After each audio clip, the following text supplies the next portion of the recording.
하나님 말씀인 성경에 보시면 신약부터 또 구약부터 신약, 또 신약부터 구약 이 전체를 보시면 줄기차게 강조하는 이제 중요한 메시지들이 있습니다. 그 중에 하나가 뭐냐면 하나님을 경외하는 삶을 살라는 겁니다. 이건 구약부터 신약에 줄기차게 강조되는 영적 메시지 중에 하나입니다. 하나님을 경외하면서 살라. 그래서 찾아보니까요, 성경에 경외라는 말, 하나님을 경외한다 할 때 경외라는 말이 170번 이상 쓰여 있습니다.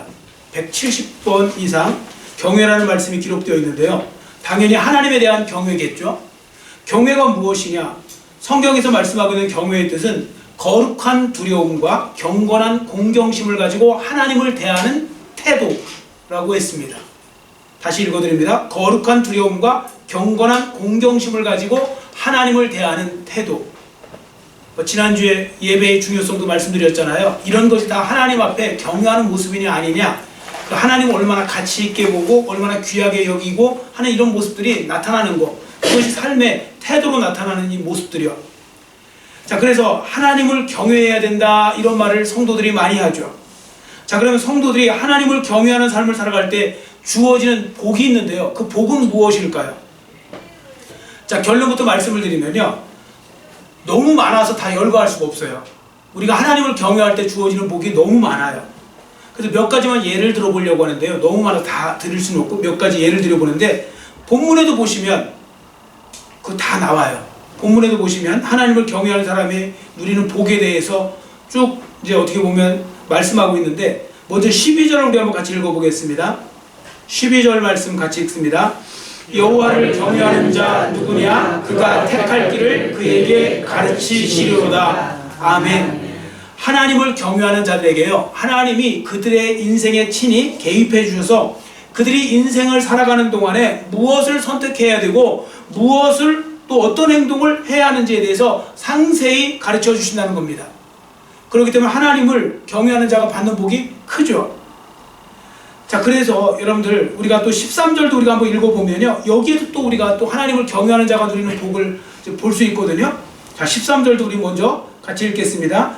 그의 영혼은 평안히 살고 그의 자손은 땅을 상속하리로다. 아멘.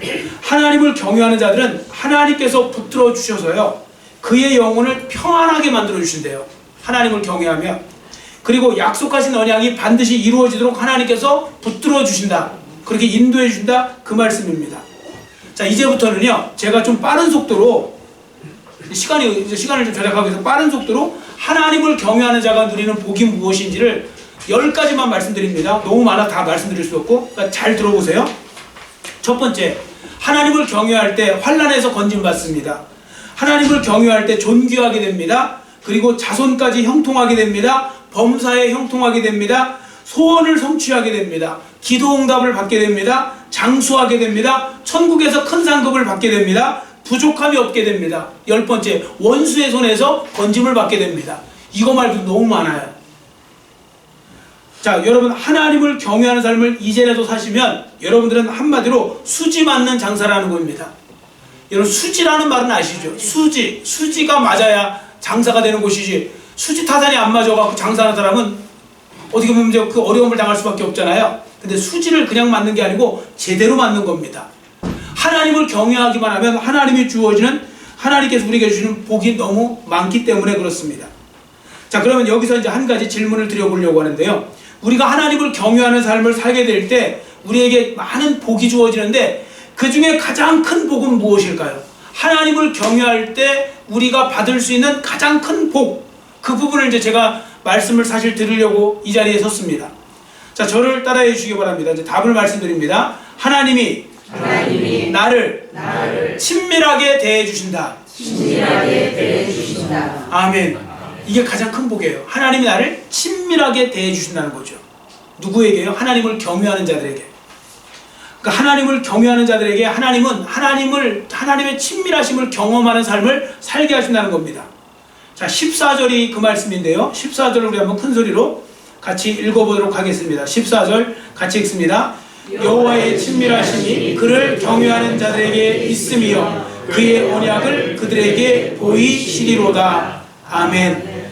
여호와의 친밀하심이 그를, 여기서 그가 누굽니까? 하나님입니다. 하나님을 경외하는 사람들에게 있다, 이런 말씀입니다. 자, 그러면 하나님의 친밀하심을 경험하는 삶이 왜 가장 복된 삶인지 그 부분을 우리가 이제 알아야 되지 않겠습니까?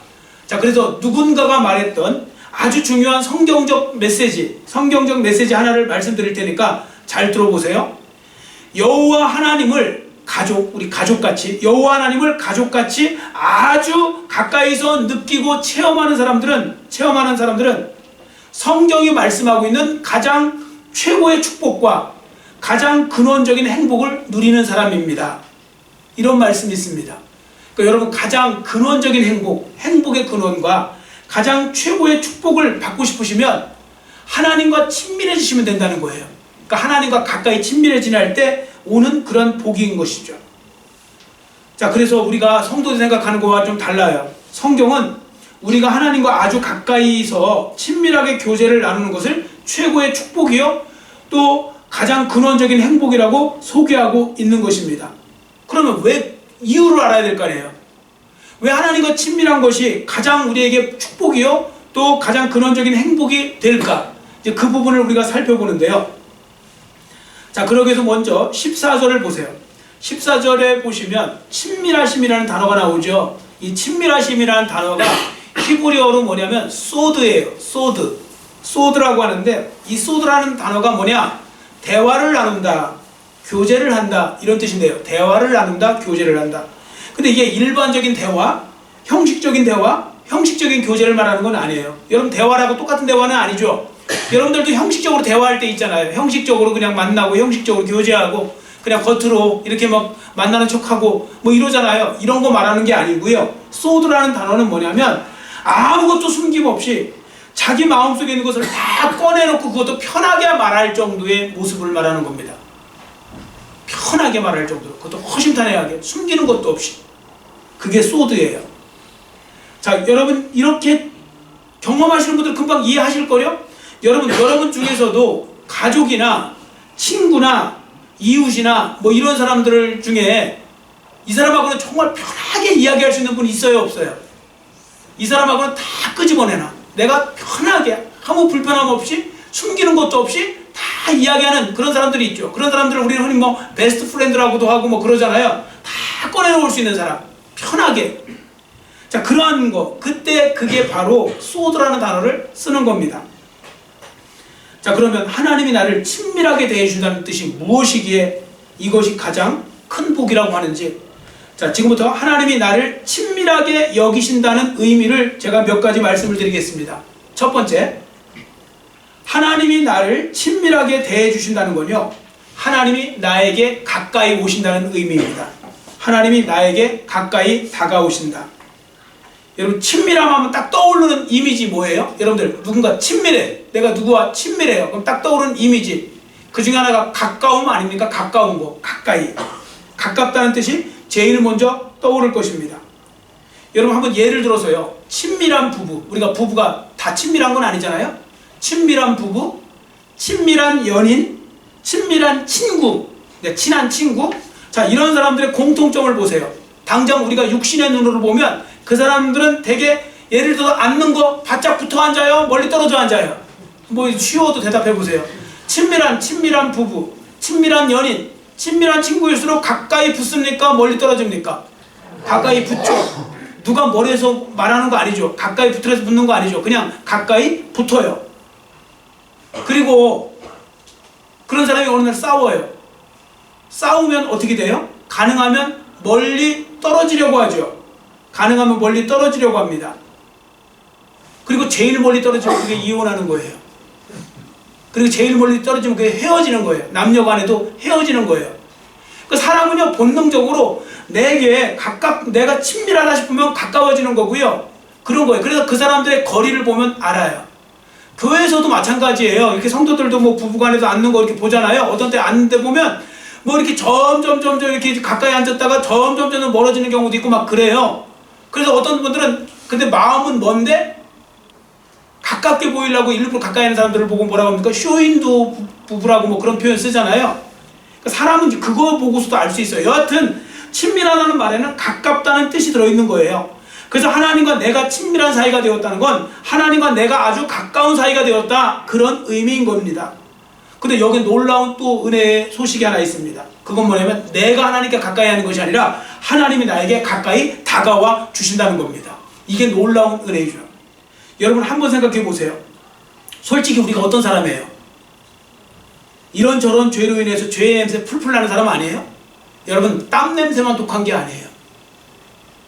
사실은 죄의 냄새가 더 독한 거예요.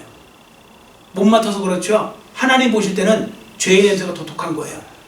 죄의 이런 죄 저런 죄로 인해서 죄의 냄새가 풀풀 나는 사람들이 우리인데요, 우리가 죄를 지음으로 묻어나는 그 냄새는 사실 오래 썩은 시신 냄새보다 더 독할 수 있는데도요, 그런데도 하나님을 경외한다는 그 이유 하나만으로 하나님이 나를 가까이 하시고 나를 그 품에 품어주신다는 겁니다. 이건 정말 놀라운 은혜인 것이죠. 그만큼 가까이 우리를 대해주시는 겁니다. 자, 그리고 여기서 한 가지 더 기억하셔야 될 것이 있습니다. 그것은 우리가 하나님을 경외하기만 하면 하나님은 모든 상황에서 우리를 찾아와 주신대요. 모든 상황에서. 자, 예를 들어서 갈릴리 바다에서 거대한 폭풍을 만나 두려움에 빠져있던 제자들에게 찾아와 주신 것처럼 위기 속에서 여러분을 찾아와 주시는 하나님을 만나는 그런 은혜를 우리가 누리게 된다는 거예요. 여러분, 주님은요 우리에게 찾아오실 때 때와 장소를 가리지 아니하세요. 항상 우리를 찾아오십니다. 뭐만 하면요? 우리가 하나님을 경외하기만 하면. 자, 그리고 예수님이 계셨던 빈 무덤을 보고 흐느껴 울고 있었던 막달라 마리아에게 예수님이 찾아와 주시죠. 그런 것처럼 여러분이 힘들고 괴로워서 눈물을 흘릴 때도 예수님은 찾아와 주시고 우리 하나님은 찾아와 주신다는 것입니다. 자, 우리가 설교 후에 부르게 될 442장이 그 말씀이에요. 저 장미꽃 위에 이슬 맺힐 때 그 찬양이 있죠. 그 찬양 위에 거 보시면요, 막달라 마리아 그 이야기 나올 거예요. 그게 막달라 마리아 그 사건을, 그 막달라 마리아가 그 빈무덤에서 예수님을 만나는 그 사건, 예수님이 찾아와 만나시잖아요. 그 만나는 사건을 가지고 그 배경으로 그 찬송가 작사를 한 거예요. 그래서 이제 그걸 우리가 이제 불러보면 되는데요, 이제 설교 후에.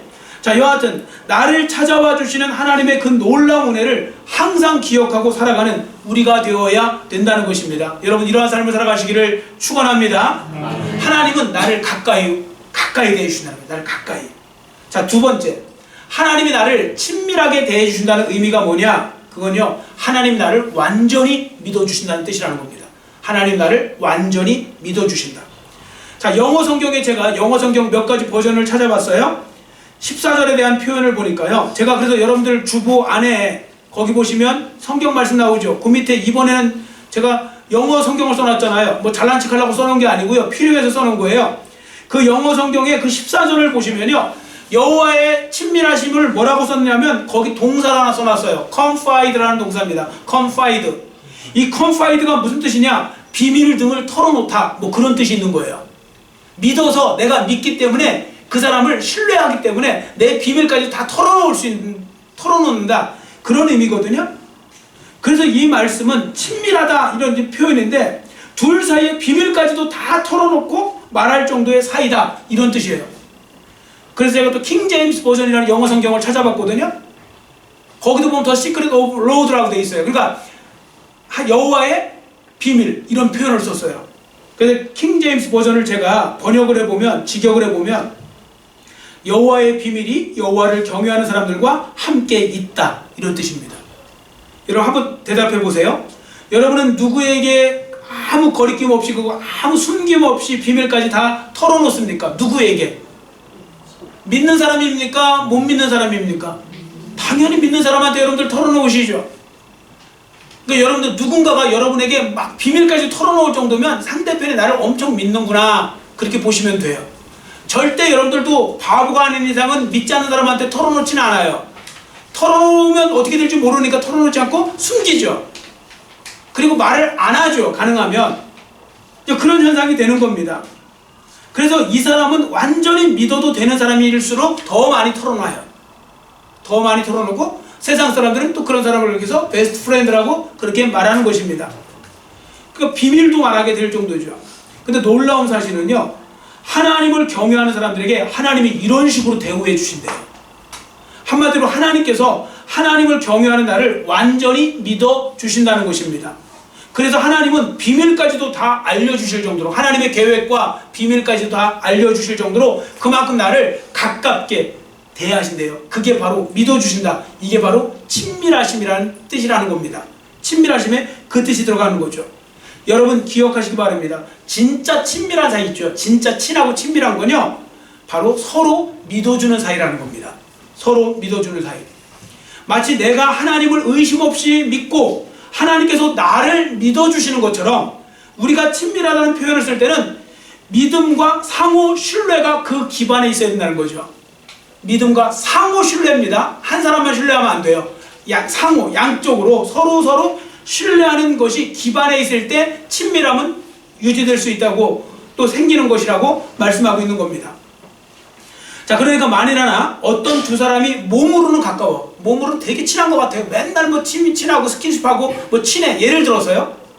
그런데 서로에 대한 의심이 있어서 항상 의심의 눈으로 상대편을 서로 바라봐요.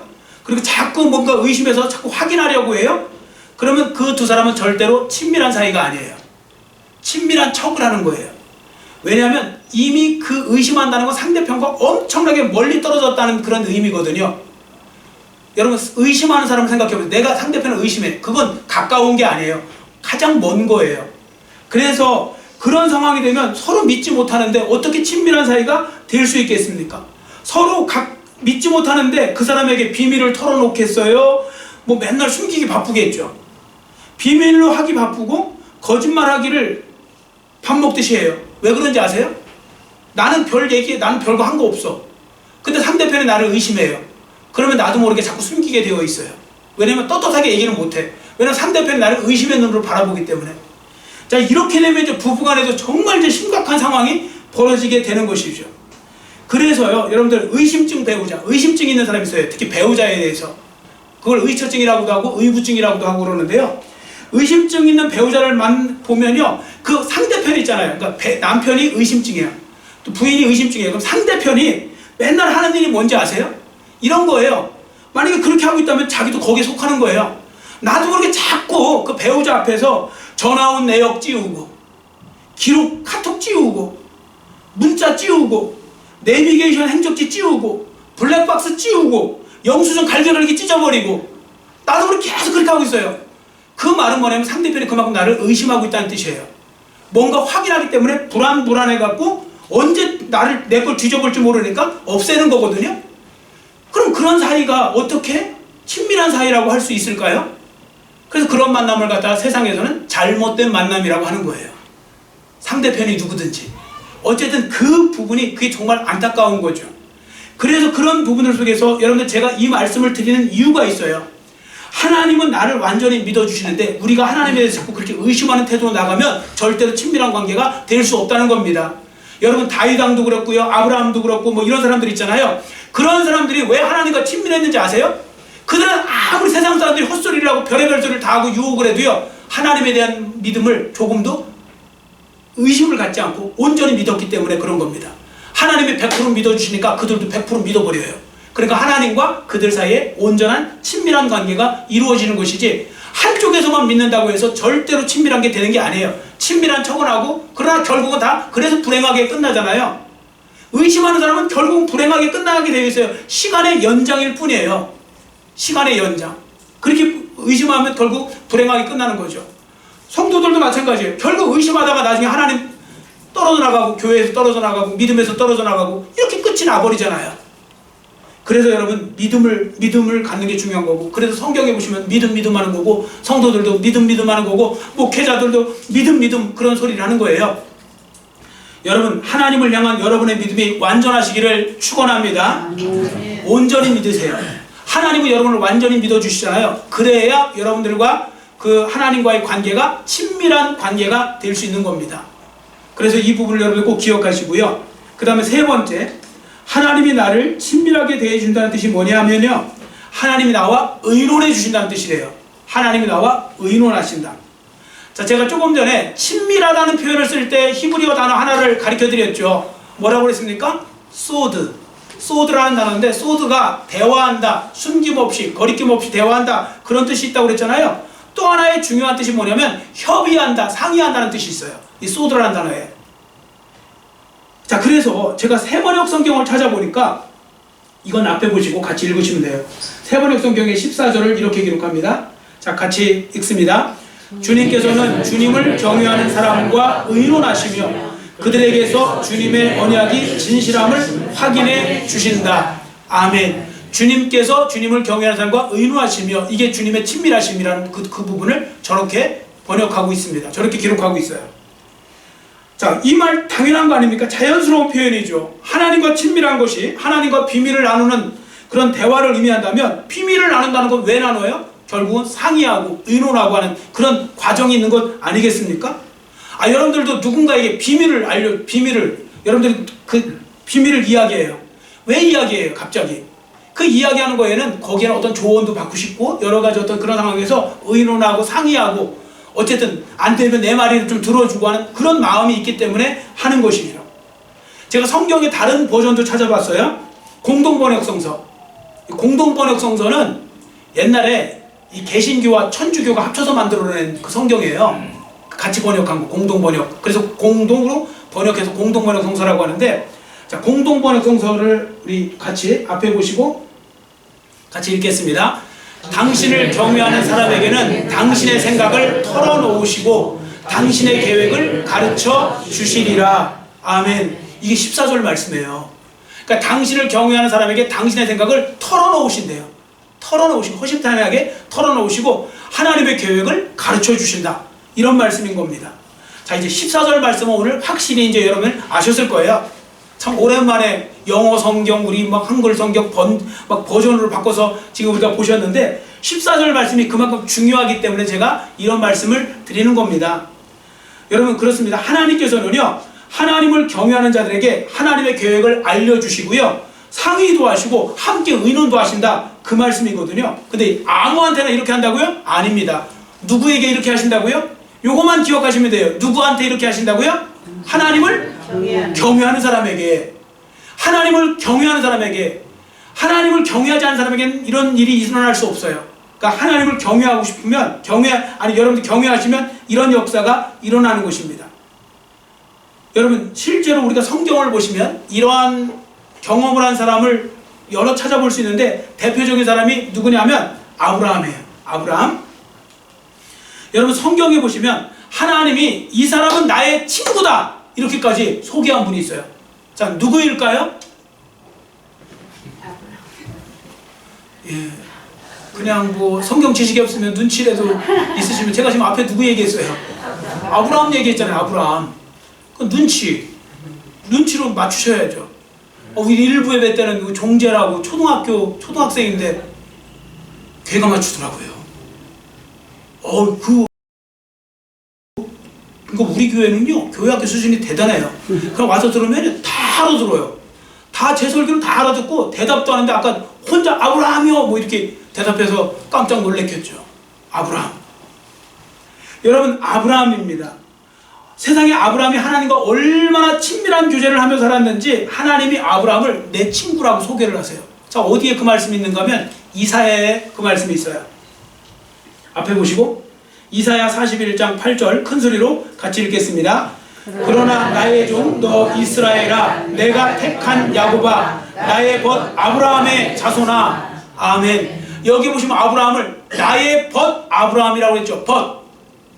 친구입니다. 그래서 제가 또 이걸 현대인의 성경으로 찾아봤거든요. 현대인의 성경 제가 읽어드릴게요. 잘 들어보세요. 그러나 내 종 이스라엘 사람들아, 너희는 내가 택한 백성이며 내 친구 아브라함의 후손들이다. 하나님이 세상의 피조물을 내 친구라고 소개하고 있어요. 얼마나 좋으시면 그렇게 했을까요? 여러분들, 로봇 과학자가 로봇을 수만 대 만들어 놓고 어떤 로봇 하나만 딱 집어갖고 너는 내 친구다, 이거와 같은 현상이 생겨난 거예요. 성경에 하나님의 친구라는, 감히 하나님의 친구라는 소리를 들었던 사람이 아브라함이에요. 얼마나 친하면 이렇게 할까요? 여러분, 친해야 친구지 안 친하면 친구 아닌 거 아시죠? 여러분, 친해야 친구인 거예요. 친하지도 않으면서 맨날 싸우면서 친구라고 하면 안 되는 거예요. 그건 친구가 아니에요. 그러니까 하나님과 아브라함의 관계가 그랬다는 것입니다. 성경에 보시면요, 그래서 창세기에 보시면 하나님께서 아브라함과 친구 사이였다는 느낌을 딱 드는 하는 말씀을 제가 하나 생각해봐서 적어놨습니다. 앞에 보시고 창세기 18장 17절 같이 읽습니다. 여호와께서 이르시되 내가 하려는 것을 아브라함에게 숨기겠느냐. 아멘. 여러분 국어를 조금 공부하셨다면 저기서 숨긴다는 말입니까? 안 숨긴다는 말입니까? 안 숨긴다는 말이죠. 당연히 다 내가 하려는 것을 아브라함에게 드러내시겠다 이런 말인데, 이런 말씀인데, 이게 바로 믿음과 신뢰와 가깝고 친하고 친밀하기 때문에 나타나는 현상이라는 것이죠. 그러니까 아브라함을 친구처럼 여기셔갖고요, 아브라함에게 숨기지 않고 말씀하셨다는 겁니다. 근데 여러분 실제 그 뒤에 보시면 아브라함이 소돔성 멸망시킨다고 하나님이 드러내셨잖아요. 계획을. 내가 소돔성이 죄악에 가득 차서 소돔성을 멸망시킬 거야. 그랬을 때 아브라함이 하시옵소서 한 게 아니고, 아브라함이 거기서 마치 친구한테 이야기하듯이, 물론 경외하면서 하는 거예요. 뭐 반말했다 그런 뜻이 아니고요. 아브라함이 하나님께 뭐라고 말씀드려요? 하나님, 혹시 거기 의인들이 있어도 멸하실 겁니까? 혹시나 의인 50명 있으면 어떻게 하실 겁니까? 그랬더니 하나님께서 50명 있으면 내가 안 멸할게. 그랬더니 하나님 45명 있으면요 안 멸할게. 40명 있으면요 안 멸할게. 30명은요, 20명은요, 10명은요 막 내려오죠. 내려오는데 하나님 계속 안 멸할게 이렇게 말씀하시잖아요. 이거 옛날에 주인과 종 사이에서 이렇게 할 수 있어요? 택도 없는 소리입니다. 무슨 종이 주인한테 감히 거기다가 시키는 대로만 해야지 거기다가 뭐 말을 얹습니까? 이건 친구 사이에 상의하듯이 한 거예요. 상의한 거나 비슷한 거라고요. 이것이 아브라함이 하나님과 상의한 거예요. 상의. 하나님도 아브라함과 상의한 거예요. 그래? 10명? 10명도 내가 봐줄게. 이런 식으로요. 하나님과 아브라함 사이가 이런 의미. 그래서 하나님께서요 아브라함에게 계획을 알려주셨다는 건 하나님께서 아브라함을 파트너로 불러주셨다는 뜻이고요. 그리고 그만큼 믿으신다는 뜻이었고요. 아브라함과 상의, 의논까지도 하셨다는 의미가 들어있는 겁니다. 자, 이상에서 보신 바와 같이 하나님은 하나님을 경외하는 자들을 친근하게 대하시고요, 그들과 교제하기를 원하시고요, 그들에게 하나님의 자신의 뜻을 보여주기를 원하신다는 겁니다. 그래서 믿음 좋은 사람들이요 비전도 잘 받아요. 믿음 좋은 사람들이. 여러분 하나님이 주신 비전 있으세요? 우리는 없어요. 우리 교회는 하나님이 주신 비전이 있는 분들이 있어요. 근데 누가 비전을 잘 받냐면 믿음 좋은 사람들이 비전을 잘 받아요. 왜냐하면 비전이 하나님의 뜻과 계획이거든요. 하나님의 뜻과 계획을요 그 사람 속에 불어넣으셔갖고요 그 사람을 파트너로 삼아주셔갖고 그 일을 이루어 나가시는 거예요. 하나님이 저에게 비전을 주셔갖고 저로 하여금 하나님의 계획을 이루어 가도록 하나님이 인도해 가시는 거예요. 그러니까 누구에게요? 믿음 좋은 사람에게. 믿음 없는 사람은 주셔도 뭔 소린지도 몰라요. 거절해버려요. 그래서 이렇게 비전조차도 하나님과의 어떤 그 믿음에서 나타난다는 거죠. 그리고 하나님은 이렇게 파트너로 여겨주시고 의논과 상의도 하신다는 것, 그 부분을 기억하시고요. 마지막 네 번째, 하나님이 나를 친밀하게 대해준다는 말씀이 무슨 의미냐? 하나님이 나와 사귀기를 원하신다는 뜻이래요. 하나님 나와 사귀기를 원하신다. 여러분 지금 누군가에게 여러분들이 친밀하게 친하게 대해요. 자꾸 친하게 대해요. 자, 친하게 대하는 이유가 뭘까요? 그 사람하고 잘 지내고 싶어서 그래요? 못 지내고 싶어서 그래요? 아니 뭐 이것도 뭐 질문이라고 하느냐? 잘 지내고 싶어서 하죠. 여러분 아무한테나 여러분 친하게 지내는 거 아니죠. 여러분 자꾸 누구한테 다 친밀하게 하세요? 여러분이 보세요. 가만히 생각해 보세요. 여러분 내가 지금 누구한테 친밀하게 하면 무슨 의도가 있어요 거기에? 내가 이 사람하고 좀 뭔가 더 친해지고 싶어서 그러는 거 아니에요? 다 그러는 게 아니죠. 만약에 내가 싫은 사람한테는 절대 그렇게 안 해요. 내가 싫은 사람한테 그렇게 했다가 만약에 그 사람이 저한테 탁 달라붙으면 어떡하라고. 그래서 안 한다니까요. 사람들은 조심한다니까요. 여러분 마찬가지인 겁니다. 하나님께서 여러분에게 친밀히 대해주신다는 건 뭐냐면 여러분과 진짜 더 깊이 사귀기를 원하신다는 뜻이라는 겁니다. 성경에 보시면요 하나님은 우리와 친밀해지기를 원하신다는 말씀이 또 있어요. 사귀기를 원하신다는 말씀이 있다고요. 사귀기를. 자, 하나님 나와 사귀기를 원하신다고 했는데 어디에 그 말씀이 있는지 우리가 한번 읽어봅니다. 요한일서 1장 3절 우리 한번 같이 큰 소리로 읽겠습니다. 우리의 사귐은 아버지와 그의 아들 예수 그리스도와 더불어 누림이라. 아멘.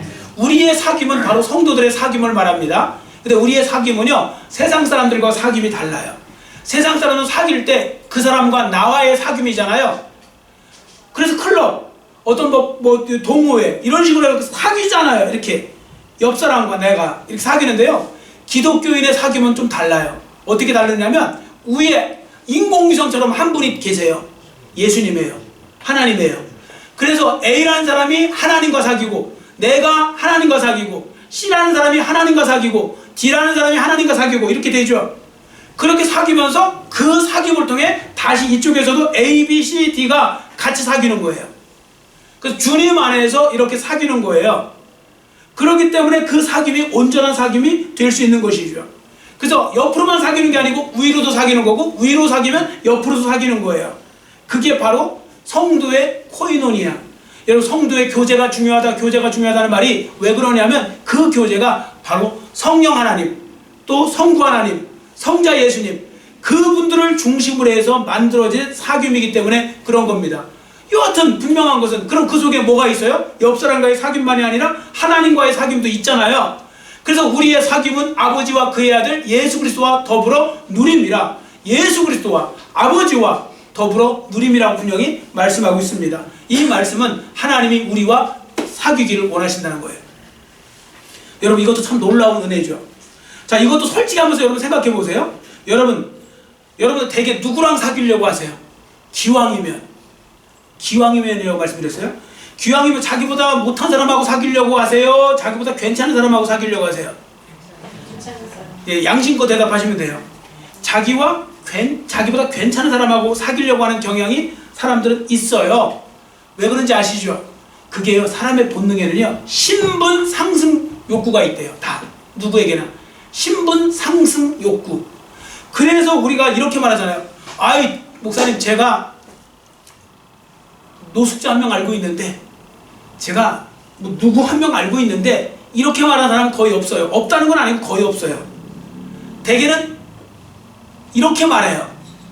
제가 도지사를 알고 있는데, 제 주위에는 뭐 다 사자 돌림만 있는데, 뭐 제가 뭘 어떻게 하고 있는데, 제가 청와대를 가봤는데, 다 이런 식으로 얘기하는 이유가 뭐냐면, 나도 모르게 후방 효과, 그거를 통해서라도 내가 신분 상승 효과를 얻고 싶다는 거죠. 제가 이 말씀을 또 드리는 이유가 있어요. 우리는 그러한 생각을 갖고 사귀는데, 하나님은 아까 말씀드린 대로 죄의 냄새가 풀풀 풍기는 나를, 그냥 우리가 하나님을 경외한다는 그 이유 하나만으로 우리에게 친해지기를 원하시고 우리와 사귀기를 원하신다는 겁니다. 나와 같이 부족한 사람에게.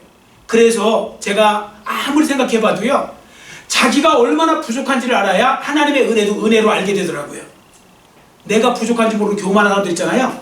막 건방 떠는 사람들은 하나님의 은혜를 아무리 부어주셔도 그게 은혜인 줄을 몰라요.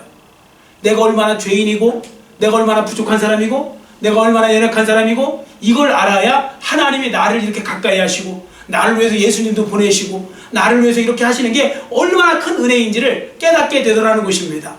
여러분, 이러한 은혜를 깨닫는 여러분 모두가 되시기를 축원합니다. 자, 그리고 마지막으로 말씀드린 것, 그럼 우리가 이제 해야 될 일은 하나만 하면 돼요. 뭐만 하시면 돼요? 하나님을 경외하는 삶을 살면 돼요. 이것만 하시면 나머지는 하나님이 하세요. 근데 이게 쉬운 것 같은데 어려워요. 하나님을 경외하는 건 지난주에 말씀드린 대로 예배부터 다 제일 1순위로 가야 돼요.